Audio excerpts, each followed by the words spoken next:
Rev it up and welcome to Cars Yeah, show number 2534. Be prepared to be inspired. This is Cars Yeah, where you'll enjoy interviews with inspiring automotive enthusiasts. I'm founder Mark Green, and I've handed the keys to this car over to Ginger Baker Rust, who's a lifelong enthusiast. Ginger's here to provide you with a fuel injection of automotive inspiration. So get in, sit down, and buckle up and get ready for a fun ride here on Cars Yeah. Hello, inspiring automotive enthusiasts, and welcome to Cars Yeah. Today, we are in the great state of Alaska with one of my closest friends and one of the most remarkable motorsports professionals in the world, who is also a U.S. Air Force veteran, a biotech engineer, and has a legendary racing career by the name of Jackie Heinricher. Hello, Jackie. Welcome to Cars Yeah. Do you have it in gear, and are you ready to hit the loud pedal? I am. I'm excited to be here. Jackie, please share something about yourself that most people may not know.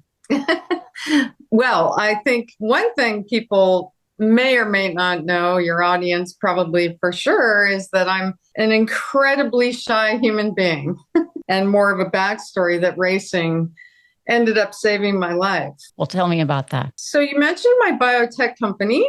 It was an amazing company and journey for me to engage in alternative fiber with my biotech company, and a lot of really unique successes that essentially was stopped in its tracks by investors. It was kind of like hitting a wall at 100 miles an hour, 190 miles an hour. The entire company came crashing down as a consequence.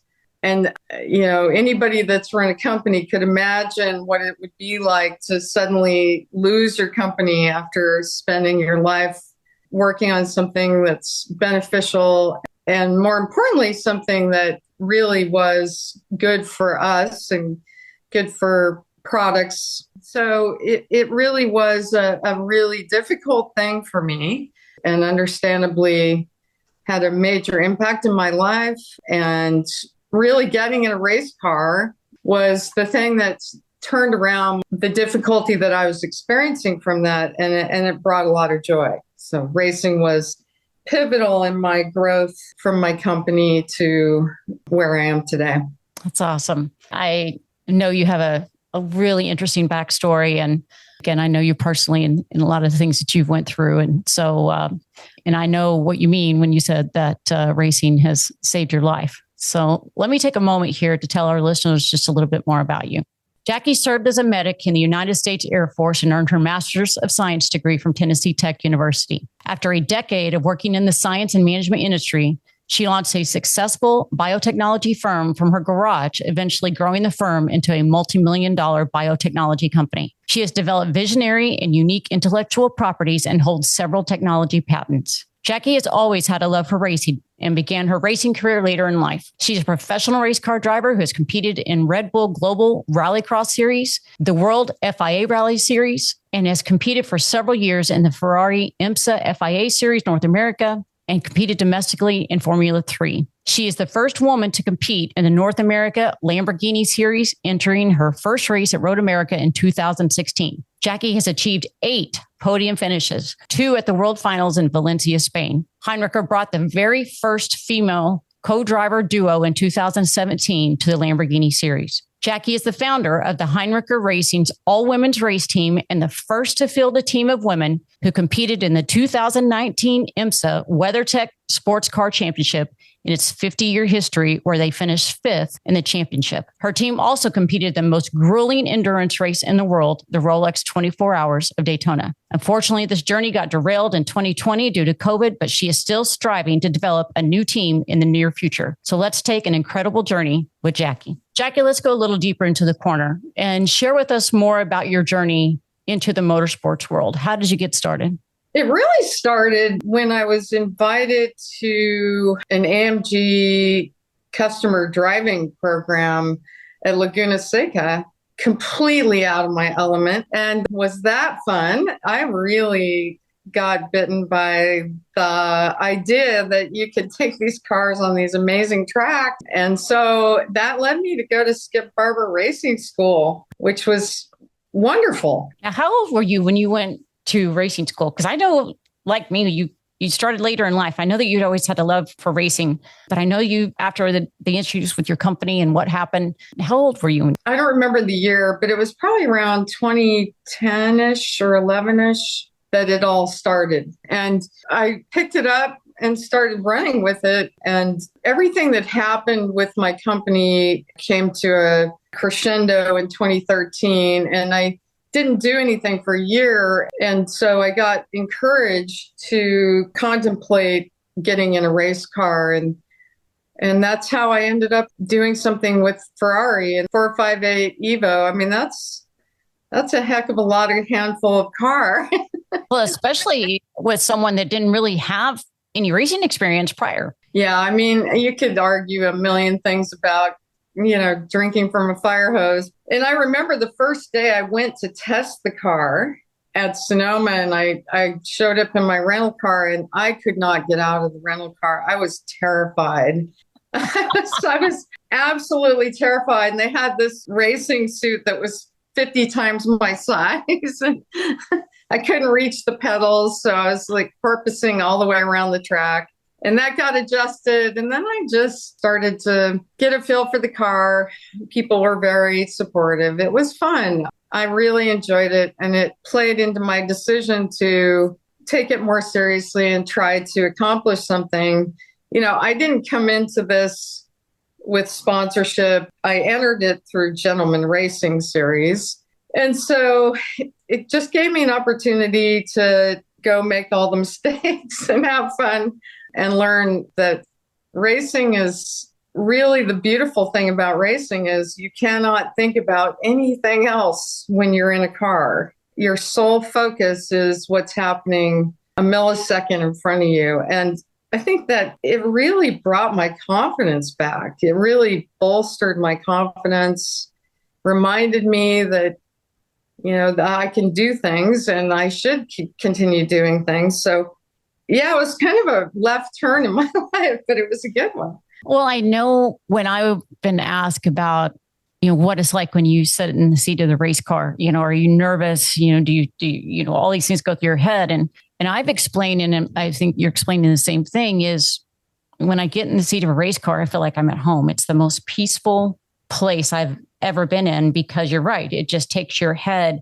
and it focuses in one direction, because if you make a mistake or you aren't concentrating on exactly what you're doing, then, it can cost your life or others. Yeah, I mean, it kind of takes the whole world of chaos and brings it under control in a way. And, when you're in a car, it's funny, there's just dust flying everywhere. It's loud, it's hot, it's aggressive, but all you're just hunkered in to really get out there and do something. I mean, it's also intimidating. There's racecraft.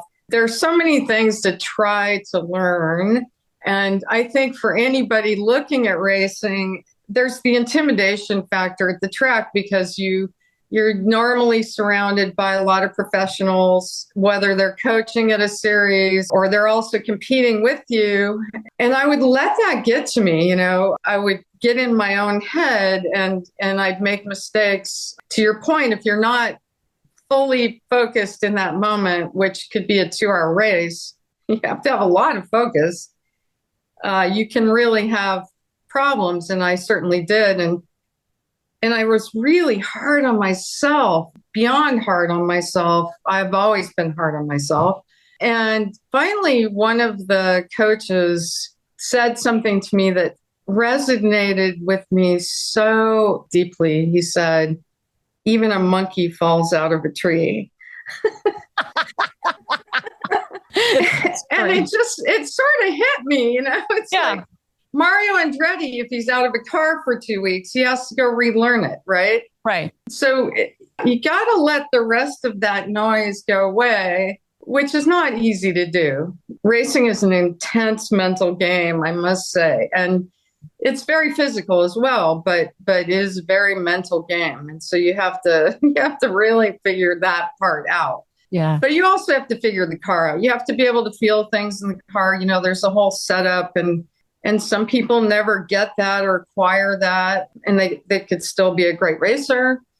There's so many metaphors in racing that are so informative about life, whether it's your personal life or just life in general. And we've all heard plenty of them, but if your listeners haven't, if you look at where you're driving, if you're looking at the wall, you're going to go in the wall. It's sort of the same in life. The car goes where your eyes go. Yeah. Correct. Yeah. You really have to be eyes up in a race car. You can't be looking elsewhere. For me as a scientist too, it was just amazing because I understood the car. I have a deep science background. I studied pure sciences, and it jived with me. I just kind of clicked with the notion of I'm in this machine. It's an incredible feat of engineering. I wanted to learn as much about that as all of it. At that stage in my life, it's gutsy. Oh, it's absolutely gutsy. Well, I think what's interesting about you is the fact that you have a science and technology mind. I mean, I know you well and the way you think. And, you know, you didn't just get in and say, oh, hey, I'm going to just go have fun and drive a race car. And that you actually took the time and understood the research, the technology, the setup, the technical aspect, all those things that you knew that you had to learn to make yourself a better driver.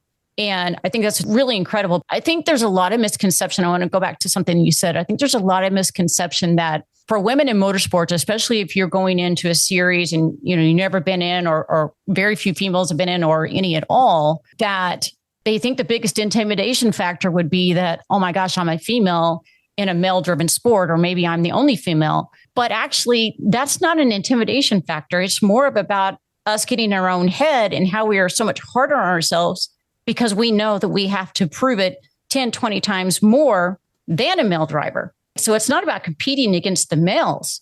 It's about competing against ourselves. Yeah, you're in your own head because you certainly are aware you're the only female out there, but nobody really, in my estimation, the reality is no one really cares. You know, the men driving those cars are having the same mental difficulties. So, it's equal opportunity challenges. Equal opportunity is success and failure, right? You're right. And people will say things and they will do things and they'll do it at the worst times. I remember in Red Bull, the announcer said to my team that they didn't get it right before I was going to go to my first race. Yeah. Or get in the car for my first race. Well, that had an effect on me. And maybe they didn't get it, but I wasn't in supercar. I was in the entry level. And where else could I go to learn how to make my way to supercar? So at the end of the day, I think everybody suffers the same challenges. And I think it's true in any sport. When you're trying to accomplish things, it's not like it's easy. You have to learn it, put your time in. There's always going to be somebody who's better or worse, but those things are not your concern. You got to get past all of that. There is the intimidation factor. I think that's changed a lot. I certainly, do you think the Italians wanted me in their cars? This is American blonde coming over here that's, having a midlife crisis. I can tell you, right? They were not exactly, this wasn't their picture of,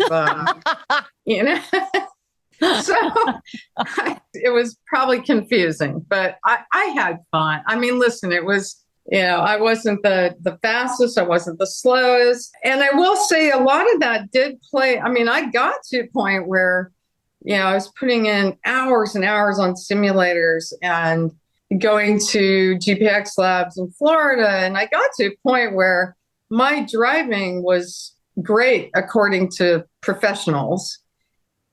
But again, it was my head that played a huge role in what I could do, right? Listen, you can be knocked all the time you're not, Ricky Bobby, if you're not first, you're last.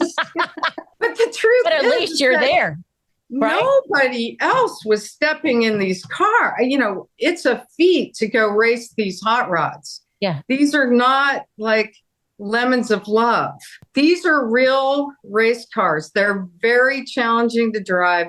They're fast. They are no joke. Ferrari, Lamborghini, open wheel Lola, jumping at rallycross higher than you can imagine. BMW.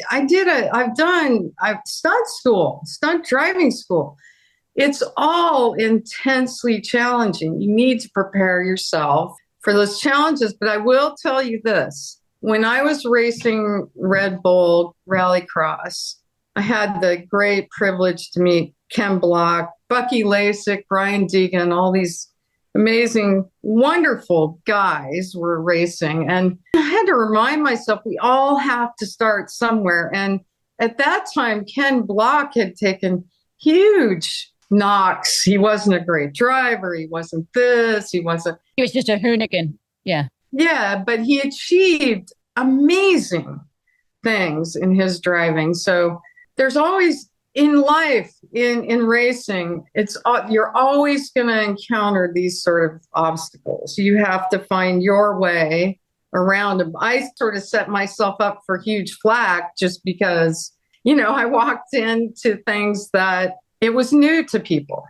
Right. Well, you didn't come from a family of racing. You didn't come from a racing background, so that makes it even, if I would have listed in your intro your entire driver bio and all of the things that you have done across so many racing genres, podiums, and all the things you have done, your introduction would have taken up over an hour of the show at least. I am stunned. I am stunned because you're one of the few women, if not the only woman that I know of in recent history that has done this across all these different genres.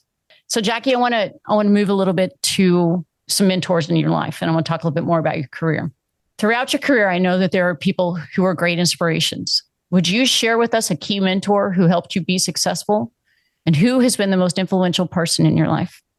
Thank you for asking me. I've thought a lot about this. I know this is going to sound cliche, but I do want to start with my father. Because when I was a little girl, I was a knucklehead.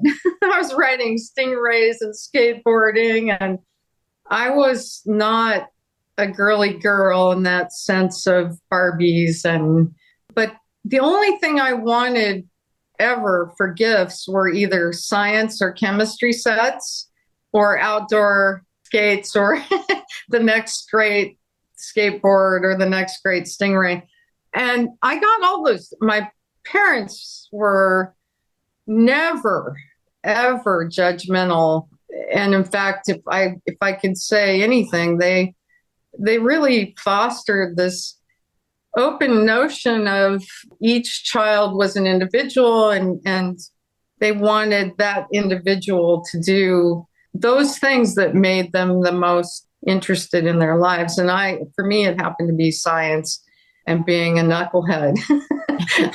So, well, you're talking to a fellow knucklehead. I wasn't a Barbie girl. I always wanted to do the boy things, and I got guns and cars and things for Christmas and birthday. So I'm a fellow knucklehead. I love knuckleheads.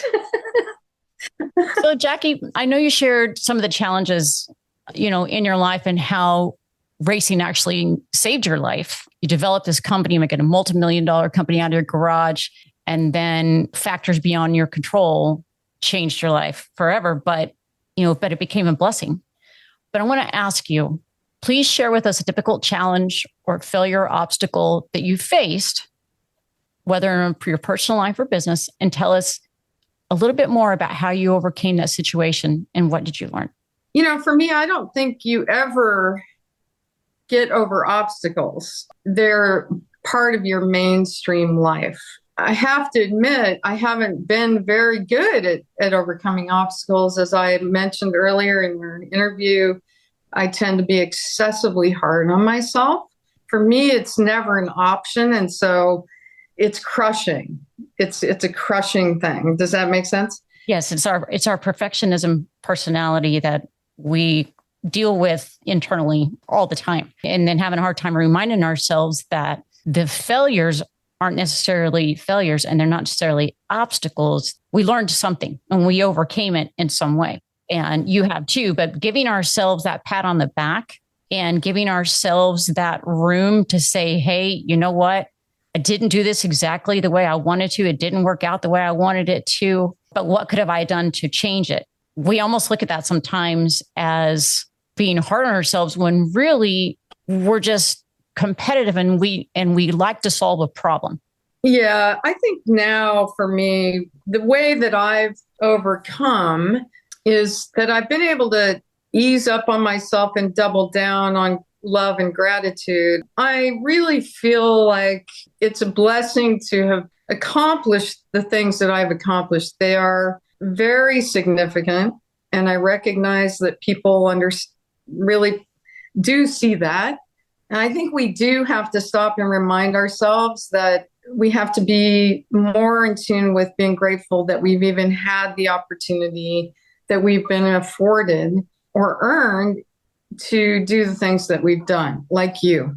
And so I think for me, that has been very valuable for me, especially in recent years. Gratitude, it's a beautiful place to come from. And I've reflected a lot on what's gone right, what's gone wrong. But, you know, a lot of times it's completely out of your control. We do need to understand that. The other thing that I think is super important to overcoming things is not taking things personally. There you go. Absolutely. And that's one of the things I talked about when I did my story is having to learn the art of no, and not taking things personally. Right. Yeah. It's easier said than done. You have to remember that if we're focused on racing and cars, the whole racing community is very small. And they're very tight. And things happen specific ways. And so when you come parading in, saying, hey, Margaret, I'm here. Yeah, it has an effect. Yeah, it does. Well, let's talk about the next chapter of life. Please share with us what you would still like to accomplish. I really still want to drive a full-time team. I think the perception is that I'm not qualified. I'm not a candidate. I'm not worth supporting. I'm not, I don't know. You could pull out a million things out of the hat, but it's been my interest to find partners that understand that the only thing going in my mentality is winning. Really, I would like to go prove my salt as somebody who's driven a lot of cars and who's been around the track for now a lot of years, who's fielded a team. And I believe that I would be able to demonstrate that I have the experience and the mentality to really be effective. And that's something I still really want to do in my life. It's my number one goal. Look, there are so few out there that have actually been race team owners or who have been successful. And I mean, my gosh, you were the first one in IMSA. And one, that should say enough. But two, people, I think there's a misconception out there too that, oh, you've got to be in racing your whole life. You have to be, all this in order to own a team. Well, I'm sorry. You can race cars and you can be a business owner. You could have you've run a corporation, and people forget that racing is a business. It's a corporation. The racing is the entertainment. It's the corporation and the business and how you run the business. I know you well enough to know that even though you put together the first all-female team and had the success that you had, I would only set my sights on the top drivers in the world. And I've had plenty of drivers interested. And it really, for me, it would be about winning. I mean, my company was hundreds of employees. I ran that for 16 years successfully. I've been in a lot of different cars. I've been to every track and worldwide. I have as much understanding, I think, as most people. And I think it's refreshing, honestly. I'm really there to show the talent that I bring to the track. And that's it. When I brought the Caterpillar opportunity, I really wanted more mentorship. I didn't find it. I think that would have been really helpful to me, but that doesn't mean, it didn't exist. At the time, it either didn't find me or I didn't find it. So right. Yeah. There's a big difference in mentorship, and there's a big difference in people wanting you to succeed, but also some people want you to fail. Can I tell you a story about that? Yeah. So to your point, there are people that want to see you succeed and want to see you fail. And when I brought this sponsorship into IMSA, which was a really neat sponsorship, Caterpillar stepped up. It was a really fantastic opportunity, not only for me, but for the drivers. Oh, it's history making. Yeah, it was really incredible. But the thing that happened almost as soon as we started the championship was being told time and again that, you bring this once, it's a fluke. You're going to have to bring it again for anybody to think you're legitimate. And what that did to me is it set into motion an incredible spiral of self-doubt, more shyness, less ability to engage trackside. And it led me to feel intense failure because I didn't know if I could repeat it. You were already on the next year. Yeah. And when you don't repeat it and you were told from day one, if you didn't repeat it, that you would go down in the history books as a complete and utter fluke. Which you weren't. And which you weren't. But, it gets back to that conversation that we were having about the fact that when you're in the seat, you can cut out all the noise. But you were in the seat, but a different seat. And so you couldn't, you had a hard time cutting out the noise, except for the fact that you were having huge success. I mean, you finished 5th in the championship, in your first year. It's unbelievable with someone that has never owned a race team, that has no racing career, has no racing family. Or, you had a racing career, but you didn't grow up in it. Well, and you got to credit Mike Shank for that. We partnered with Meyer Shank Racing. I did not at the time have a garage or race team. That was the goal, was to mentor in the first year and then go into the second year, acquire a manufacturer, continue the sponsorship, start to build a team. And we didn't get that opportunity. We weren't afforded that opportunity. But listen, we were running with one of the top teams in IMSA. And that's important so your listeners understand, car setup, engineering, manufacture. When you're sitting at pit wall, say during, the Rolex 24 Hours of Daytona, you have the manufacturer's engineers there. You have the team engineers there. You have a whole team of people doing remarkable things. And we all know that Mike Shank is incredibly successful in racing. So that was really neat for me as a first timer, getting to the racetrack and partnering with Mike. And he was incredibly sweet and gracious. Let's talk about you have driven and raced numerous cars. Tell us about a truly special vehicle in your life. Share a great memory or an experience that you had with that vehicle. Well, I've owned a lot of really cool cars in my lifetime. But one that sticks out for me is when I was in the Air Force, I was stationed in Panama, and I had a Beetle that had no floor in it. So I had a legitimate Flintstone. And it was literally, there was no floor in that car. It had rusted out. It was kind of cool. That's hilarious. Oh my gosh, that's so you. I can see. I have that picture in my head now. Well, there's a little game on Cars here that we like to play called Car Psychology. And I'm going to get into your head a little bit, although I've gotten into it a lot. If you were a car, what would you be? And more importantly, why? Oh, man. At this point, that's easy. I'm an old Ford. I'm laid back. I'm not fancy. I'm super chill. Yeah, and I'm rolling easy like down the road. There you go. There you go.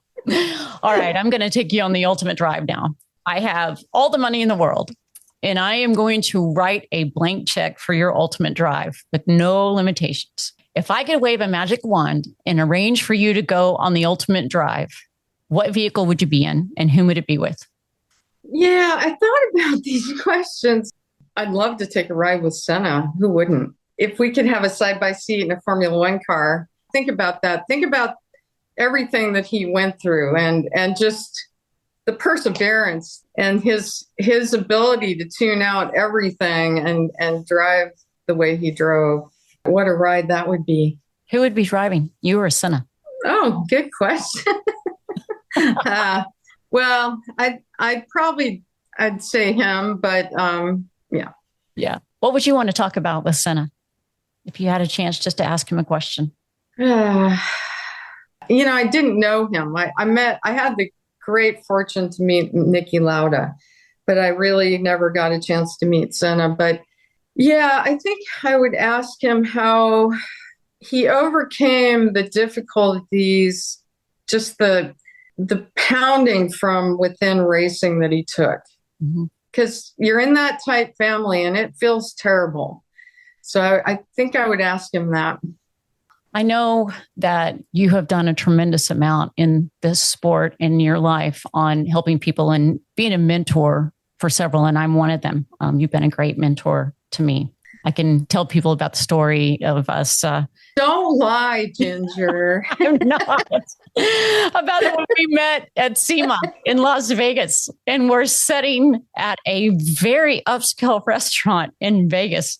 And we're sitting at dinner. And all of a sudden, next to us, we see the ceiling start to pouring water. Pouring water.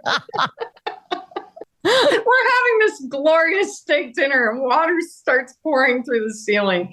I swear. I think was it the pool above? It was the pool of upstairs that it got a leak and it started coming through the ceiling and was dripping down as we're having like the serious conversation about motorsports and a race team and all these things that we were going to do and, in the future. And then all of a sudden just... God had other plans. He's like, oh yeah, sure. Well, you know what? I will tell you, we did end up, it's like a $300 dinner and they obviously comped us. Well, okay, let's get back. So what are some of the ways that you have helped others or given back? This could be in your life or a career field. Gosh, I don't know. I mean, just helping drivers get to a series that they weren't in. That was big. It took me years to get Caterpillar sponsorship. And part of that was because I was seeing drivers I really admired not in a seat. It was selfless. It was literally me doing something that I was completely out of my element to do to try to see if I could provide a seat and watch people I admired go round and round.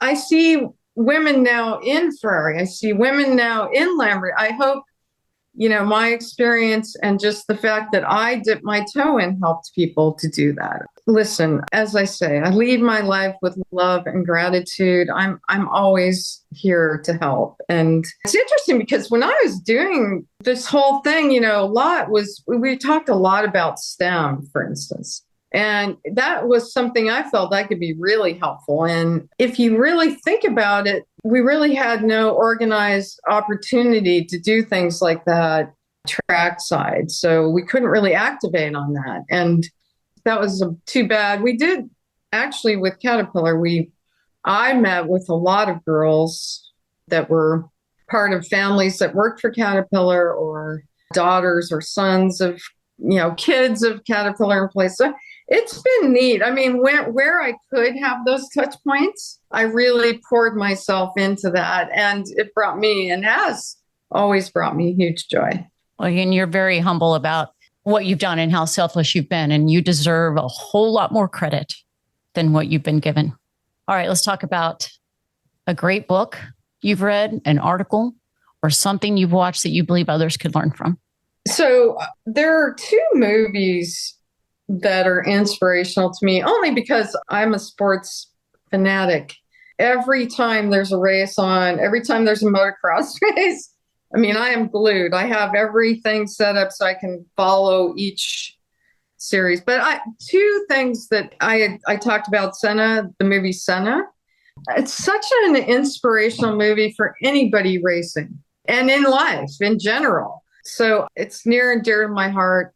Right before I'd step into a race car, there's a soundtrack. And when he wins the Brazilian GP World Championship. There's a song that they play showing him on a Brazilian Air Force airplane. And every time before I went in the car, I played that as loud as I could on my earphones. So super cool. The other movie I love is a movie called Kissed by God, the story of Andy Irons. If you don't know, Andy and Bruce Irons were, Bruce still alive, the top surfers in the world. I mean, I was such a huge fan. But Andy Irons met an early death, and those movies helped me to find this peace in my heart, because what it helped me to figure out was the most important time in our lives is this exact moment, this very single moment, this second, and nothing else matters. And so those are two movies that really inspire me. I think that is an exceptional way to give a final parting words of wisdom, was exactly what you just said. So finally, tell us the best way that our listeners can learn more about you. Yeah, Heinricher Racing, heinricherracing.com. And that's the same for all of the social media, Heinricher Racing. Google Jackie Heinricher. Yeah, yeah. And if any of your listeners are more interested, I would certainly love to hear from them. Absolutely. I am still trying to do this, so it's really important for me to be present, and you never know whose attention you might catch. Absolutely. Well, you have to know I'm your number one fan. Listeners, you can find links to everything we've talked about here today at carsyeah.com on the Jackie Heinricher link on the notes page. Jackie, I want to thank you for being so generous with your time and sharing your experiences with our listeners. I'm extraordinarily grateful and humbled. Oh, Ginger, I'm so proud of what you're doing, and I'm honored to be here. It means a lot to me. Thank you. I'm thrilled for this opportunity. On that note, until we talk again, I will see you down the road. Thank you so much for joining us here today on Cars Yeah. Drive on over to carsyeah.com to find today's guest show notes and inspiring automotive fun. Download your free copy of Filler Up. It's an ebook filled with gorgeous photos of fuel filler fun, including quotes from our inspiring automotive enthusiasts. While you're on the website, sign up for weekly blogs and a whole lot more. Download your copy today, and Ginger will see you next time here on Cars Yeah.